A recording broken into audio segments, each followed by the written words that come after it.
बहुत बहुत पहले सतयुग और त्रेता युग के बीच के एक समय में धरती पर गंधर्वपुरी नाम का एक शक्तिशाली राज्य हुआ करता था। इस राज्य पर राजा कर्ण का शासन था, जो अपनी प्रजा के लिए एक पिता समान थे। वे सिर्फ एक राजा नहीं बल्कि एक खोजी थे, जो सिर्फ अपने राज्य की सीमाओं को ही नहीं बल्कि संसार के हर रहस्य को जानना चाहते थे। एक बार राजा कर्ण घोड़े पर सवार हो शिकार के लिए निकल गए। बहुत समय तक इधर उधर शिकार करने के बाद भी उन्हें कुछ भी न मिला और वे एक घने और अपरिचित जंगल में जा पहुंचे। यह जंगल इतना घना था कि सूरज की रोशनी भी मुश्किल से जमीन तक पहुंच पाती थी। राजा कर्ण को वहां एक पुराने रहस्यमयी मंदिर के अवशेष मिले। वहां एक टूटी हुई मूर्ति के नीचे एक पत्थर चमक रहा था। यह एक साधारण पत्थर नहीं था बल्कि एक अद्भुत और दिव्य मणि थी, जिसे हमारे पौराणिक ग्रंथों और कहानियों में नागमणि कहा जाता है। यह हल्की नीली आभा से जगमगा रही थी। जैसे ही राजा कर्ण ने उसे हाथ में उठाया, उस नागमणि में एक अजीब सी स्पंदन महसूस हुई।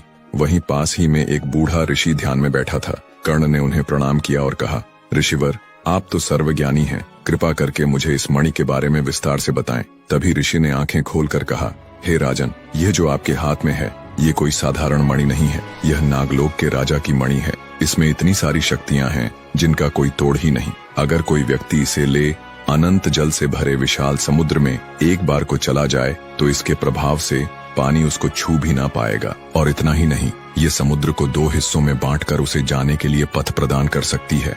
ये सुनकर राजा कर्ण का हृदय रोमांच से भर उठा। उन्होंने बिना ज्यादा विचार किए तुरंत समुद्र तट की ओर प्रस्थान किया और नागमणि को लेकर विशाल समुद्र के तट पर खड़े हुए तो उन्होंने मणि को अपने हृदय के पास रखा। उस मणि की शक्ति से समुद्र का अथाह पानी हिलने लगा। धीरे धीरे पानी 2 हिस्सों में बंटने लगा और बीच में एक अद्भुत मार्ग बन गया। राजा कर्ण को ये देखकर विश्वास ही नहीं हो पा रहा था कि समुद्र के नीचे भी ये सब हो सकता है। अब राजा कर्ण उस मार्ग पर चलते गए। काफी दूर जाने के बाद उन्हें देखने को मिला कि एक विशाल गुफा है और उस गुफा से निरंतर नीले प्रकाश की रोशनी प्रस्फुटित हो रही है।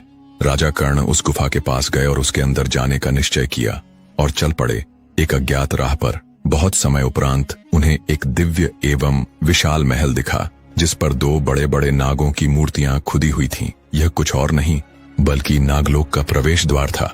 जैसे ही कर्ण ने उस महल के प्रवेश द्वार में कदम रखा, वे एक ऐसी दुनिया में पहुंच गए जो उनकी कल्पना से परे थी, जहां हर जगह हीरे, पन्ने और नीलम की चमक थी। महल और घर सब रत्नों से बने थे। इसी बीच राजा कर्ण की नजर एक अत्यंत सुंदर कन्या पर पड़ी, जो वहां के राजा नागराज की पुत्री थी और उसके चेहरे पर एक अलौकिक सौंदर्य। इससे आगे का पार्ट देखने के लिए चैनल को सब्सक्राइब करें और कमेंट में नेक्स्ट पार्ट